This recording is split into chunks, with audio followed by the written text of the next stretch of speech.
Hello everyone, I'm John Whidden and this is my friend Steve McLeod, and today we're going to celebrate Bob Dylan, 60 years since his first album was released.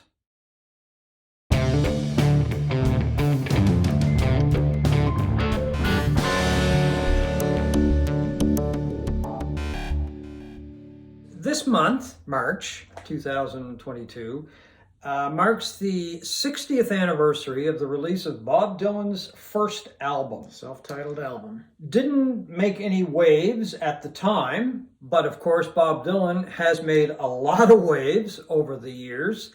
First of all, what did you think of the first album? It really didn't give much of a hint to me about what was to come. To me, it was, it's okay. Yeah. It's not something I would ever listen to more than a couple of times, which I haven't. And, but the next one, Freewheeling Bob Dylan, is just like a quantum leap in talent, ability, songwriting. So yeah, it was an introduction, kind of in much the same way that the Stones and the Beatles albums were mostly covers, and didn't really give a whole lot of hints as to what was to come either. Yeah, and Springsteen, who was also discovered by John Hammond, who discovered Dylan, his first album was okay. It's okay. I don't listen to it. I think I've heard it maybe twice. Yeah. Yeah.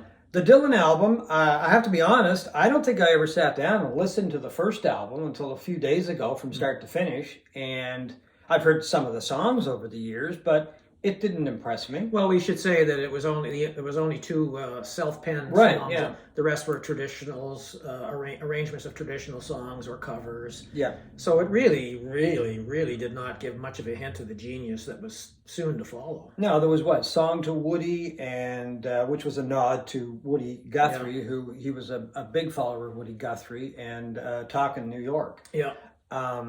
Those are the only two originals on the album, but boy, he sure has made an impact ever since. Well, I think I was just thinking today, if there was such a thing as a Mount Rushmore to musical giants of the 20th century, Dylan would have to be on it. Anyway, let's just go back for a second, because as I said, John Hammond discovered Dylan. Right. He discovered him at a rehearsal recording session for another artist, and he signed him to Columbia. And a lot of the executives at Columbia did not like Dylan.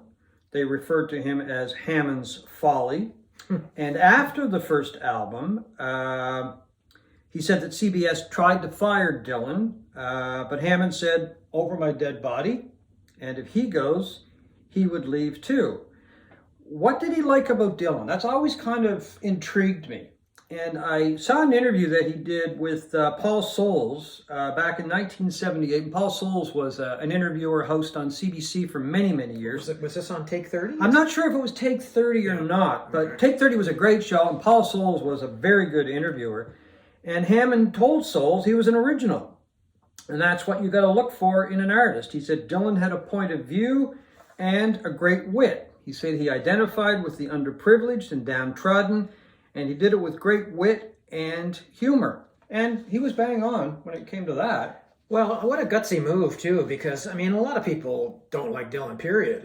Even after 60 years of being in the business, they can't get past his voice or the music or whatever. To go out on a limb and put your career out there for a guy like Dylan right off the bat, who didn't, especially back in the day when people had more conventionally good voices, right?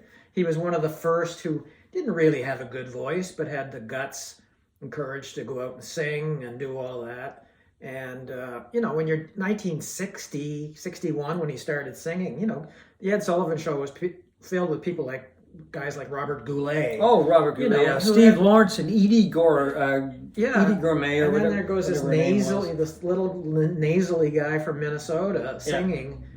And, I can't imagine what most people thought of him. Well, I can imagine what most people probably thought of him. Oh, I think a lot of people just wrote him off. Yeah, absolutely. And again, that first album, in my mind, doesn't really give you a whole lot of a sense of what this guy was going to become. Yeah, well, as early as the next album. Yeah, Robert Shelton in the New York Times did give it a good review, the first album, and he actually interestingly, when he was writing the review, he wrote it under a pen name. I'm not really sure why, Stacy Williams.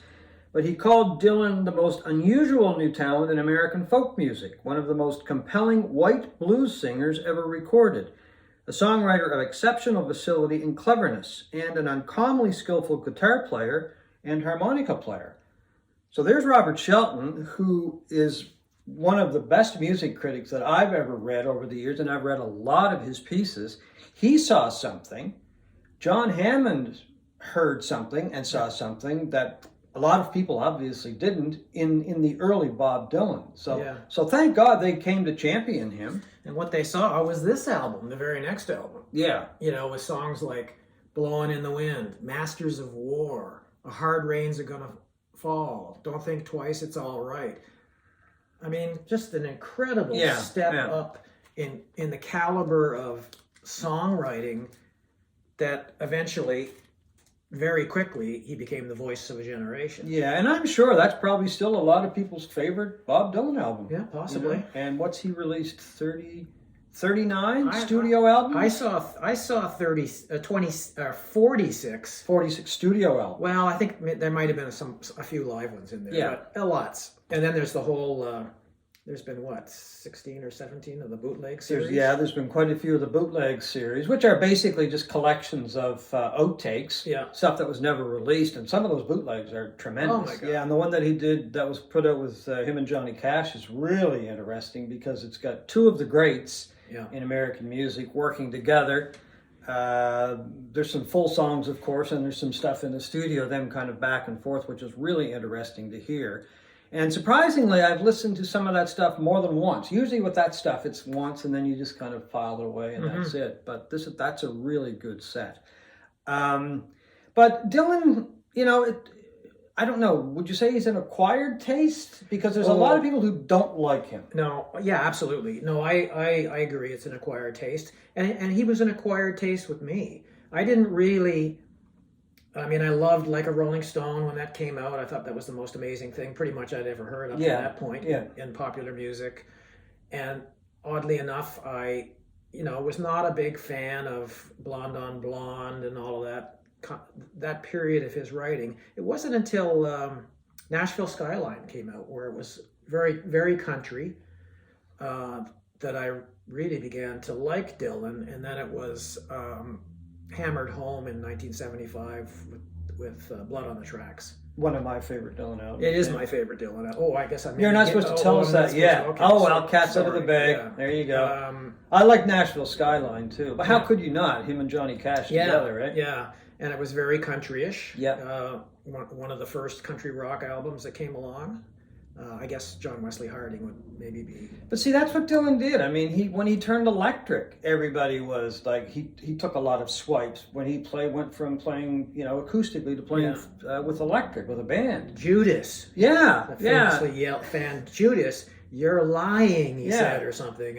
And then, not the next thing, but then later on, he's down in Nashville, hanging out with some of the great session players of all time. Nobody had done that before. Well, he was just such a hugely influential, I say was, he is. He still is, a hugely influential character in popular music. I mean, he, back in the early 60s, pop music or popular music was all about, girls, heartbreak of girls, love me do. The do run, and And here's a guy who brought that social consciousness from folk music, the Woody Guthries and started singing about things like racism and anti-war songs, and it caused people like the Beatles to look to up their game in terms of lyrical. I mean, which they admitted. Yeah, the Beatles were, obviously melodic geniuses, but their lyrically first early on was just about girls and all of that stuff, and they began to up their game in that. To that point, and that's what Dylan did. I mean, he virtually created the singer-songwriter format in popular music. Yeah, and that was going on in folk music, but and he took chances. He took chances by going electric. He took chances by going to Nashville. He took chances. Some of his later work, very jazzy. Yeah, there was a huge jazz influence and blues influence in his work. The place where I think he's fallen in my mind anyway is live performing. Yes. I've seen him 3 times. The first time he was great. It was just a great show. Everything I kind of expected a Dylan show to be. The second time I was disappointed because I don't know, he was there obviously, but a little distant. The sound wasn't great at that show. The third show, I'm sitting there and I said to a buddy of mine that I was with, I said, this is just awful. I mean, the sound wasn't very good. His singing was, I don't even know if you could call it singing, it was mumbling. He played the entire show, he was playing keyboards, the entire show back to the audience, or 95% of it, and he just didn't seem like he was even there. So for us to kind of enjoy the show and feel like we were there, that was difficult because he seemed so distant at the time. Well, he's always been distant from his audience. Yeah. You know, he doesn't say a hell of a lot, and he doesn't. He's one of those guys that you barely ever heard him speak. You know, he didn't do a whole ton of media. He did some print interviews with like Rolling Stone magazine and that sort of thing. I mean, I've only seen him once, and that was in 2002. And I mean, his band was incredible. I mean, he had He's always had a very good band. Yeah, Charlie yeah. Sexton, Larry Johnson were in the band, and Larry Campbell, I think. Sorry, Larry Campbell, and but he was in his mumbling, gravelly vocals phase, and also the phase where you're not even sure what the song is. Well, that's what it was like the third time I saw him. You know, it was like, okay. Yeah, I'm with my friends, and we're sitting side by side, and you know, between songs, he leans over and says, "Great band. Shame about the singer." Yeah, you've told me that before. Yeah. So I mean, I think, and that seems to be the general consensus. A lot of reviews that I read over the years, or talked to people that have gone to shows. As the years go by, the live shows just aren't that good anymore. But he's still doing it. He's still on that never-ending tour that began in the 1980s. I know. He sees himself as a troubadour, which he is. Yeah. And that is his life. Yeah. That is his life. You would think, though, that at his age, he would just kind of retire and go to his house in L.A. or wherever he lives now. I think it's Los Angeles or somewhere in California. Yeah, I think he's got a place in Malibu, doesn't he? Yeah, I think he does too. So yeah, but I mean, an absolute giant, an absolute genius of a lyricist. I mean, a lot of his stuff I don't understand. Like, you know, the stream of consciousness lyrics that he came out with in the early 60s more than later. Now he's more of a conventional storyteller kind of lyricist, but he never reveals anything, so you don't really know what. Well, you have to decipher it for yourself, right? And I think if you got 3 people in a room and you listen to a lot of Dylan stuff, you probably get 3 interpretations, right, as to what the song is all about. Which brings us to the question, which you've already answered, but I'll ask you officially: what's your favorite Dylan album? Well, it is Blood on the Tracks. Okay, well. And for the reasons I said earlier, I'm sorry for letting it out of the bag, but it was just the album that really, the moment I heard it, it was like, okay, I get it now. This is Dylan. It was, part of it, I hate his harmonica playing. Oh, really? I enjoy that. Oh, I think he's one of the worst harmonica players I've ever heard in my life, and as it moved out of the 60s and into the 70s, there was less and less of it. Yeah. Which really struck. Like, I cannot listen to John Wesley Harding because of the harmonica playing. Oh, really? Yeah, okay. I just cannot do it. I think he taught Neil Young too, didn't he? Oh, Neil's a much better harmonica player. Kind of the same line, along the same lines. But Blood on the Tracks was more of a maybe more of a commercial, even though it's not really. Yeah, I would agree with you. That I love Blood on the Tracks. It's too. more accessible, and easily. And I love that period of the mid '70s. I love Desire, which I've got here somewhere. Yeah, I love Desire as well. The one that came after Blood on the Tracks. Great album. And on both of those albums, he is just amazing players. On those albums, as he did, I think, with probably every album. If you look back and look at the credits, there was some incredible musicians. And I love Long Train Comin', which was easily his best sounding. Slow Train coming. Geez, I'm terrible with names. Slow Train Coming, which is easily, his most commercial sounding, and it's almost an audio file. It was produced by Jerry Wexler. Mark Knopfler plays on it. Tim Drummond, people like that. It just was a really lovely sounding album from a guy who really typically doesn't seem to care, in terms of how many, the proper take or the perfect take, or engineering or any of that stuff. Really, it was. So I love the '70s period of Bob Dylan more than I do the '60s. Okay. So what's your favorite Dylan song? Well, you tell me what your favorite Dylan album is first. Oh, okay. We're going to do it that way. Yeah, sure. My favorite Dylan album, and it might surprise a few people. Yes. And don't get me wrong, I love Blood on the Tracks, and I love Desire, Highway 61 Revisited. I love a lot of Dylan albums, but this is my favorite. And this is 1983. 83. Yeah, I like this album too, and I also like Empire Burlesque from that. Yes, I'm not big on Empire Burlesque, but that is, I mean, the band on that album is fantastic. It's kind of a dream band. He brought in Mark Knopfler from Dire Straits to produce it. Knopfler plays on it. Mick Taylor plays on it. The rhythm section of Sly and Robbie are on it. Alan Clark from Dire Straits is on it. I said Mick Taylor. And Ben Montench from Tom Petty and the Heartbreakers plays on that album as well. And just a great album. There's not really a bad track on it. The band is really tight. The songs are great. The singing is very good on that album. I think everything is as clear as a bell, which on some albums it's not clear as a bell. It's, his voice just kind of goes someplace. I'm not quite sure where it goes. But I've always really liked that album.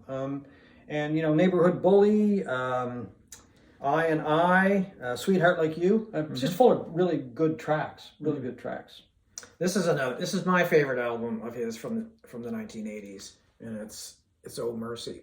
Oh, from the 80s. Okay, yeah, right. Yeah, 1980. I thought it was actually a 90s release until I looked at it yesterday. It was produced by Daniel Lanois. Lanois, yeah. Yeah, very another one that is a really good sounding album. Yeah.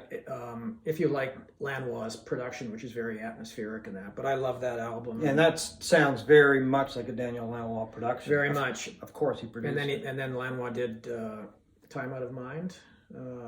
Yes, I think, yeah. In the 1990s sometime. So anyway. Yeah. So your favorite song? Well, I thought I can't just pick the obvious one. You got to like a Rolling Stone. Yeah, you got to come up with something obscure. Well, I love Like a Rolling Stone too. In fact, I quoted Like a Rolling Stone in my high school valedictory address when I was. You were a valedictorian? I was in high school. Of course, you probably had a graduating class of about 12 people. Right? No, there was like 35. Oh, okay. You're just jealous. Yeah. No, I thought, well, I really like Knocking on Heaven's Door, and maybe Lay Lady Lay. Great song from Nashville Skyline, Girl from North Country, songs like that. And then I'd be lying because it's like a Rolling Stone. Okay, well that's to me it's just one of the greatest songs of all time. Yeah, and it's the easy answer, but it is the correct answer for me. How about you? My favorite Dylan song is off of Knocked Out Loaded, and it's called Brownsville Girl. Yeah. Okay. I love that song. This album, I don't have the vinyl, I've got the CD, really gets trashed a lot. It does, yeah. And I don't want to say deservedly so, but it's not a great album, but I love Brownsville Girl. It's just, I feel like every time I listen to the song, I'm going to the Old West and I'm in an old Western movie or something like that. His co-writer on the song was Sam Shepard, a great writer, a playwright, and wrote a couple books, of course, and he was a tremendous actor as well, Sam Shepard was. And they came together and wrote the song, and to me it's definitely the highlight of that album. It's, I think, to me, a highlight of Dylan's career as well. It's 11 minutes, which is kind of long. Gregory Peck is mentioned in it, and Gregory Peck even took the time once to thank Dylan for the song. He really liked it. He told Dylan he really liked it.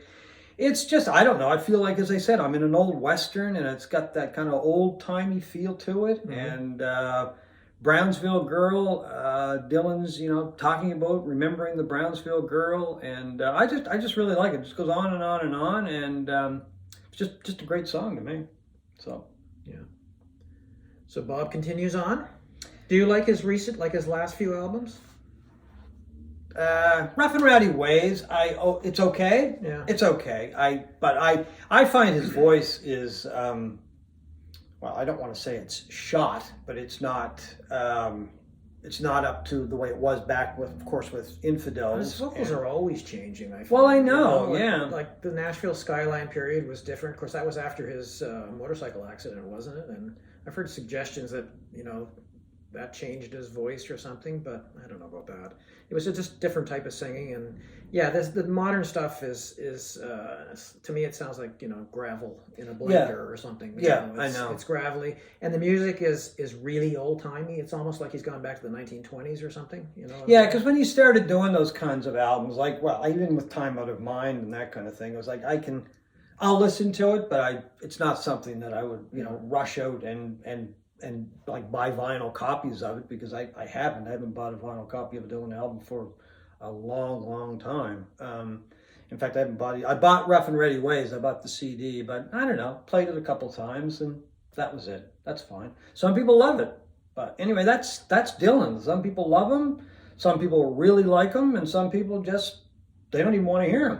Mm-hmm. So that's the thing that I like a lot about Dylan, that he's just all over the place when it comes to an audience. Well, certainly if you've been around as long as he has 60 years of this, there's going to be stuff that you're not going to like. There's going to be stuff periods that you don't like, albums that you don't like. But overall, there's no disputing his greatness. Oh no, his artistry, his poetry. He's won an Academy Award. He's won a Grammy. Not that means anything. No, that's true. He's won the Nobel Prize for Literature, which means something. Well, he's a really good writer, too. Not just a songwriter, but his book Chronicles, his autobiography, which kind of skips around in time, but it's just a wonderful read. Yeah. I mean, it's very well put down. I mean, the parts of the book follow a really good story, and his experiences in life, and it's very well written as far as that goes. Like, not, as I say, not just a song, but as a book. Mm-hmm. So very enjoyable read. So anyway, that's what we think of Bob Dylan after 60 years of entertaining us with recorded music and, of course, with live shows. How much longer he's going to be out there producing records and touring, who knows? Because I didn't think he would be still touring at his age right now. Anyway, thanks very much for watching. We hope you've enjoyed it, and we'll see you next time on This Sonic Obsession.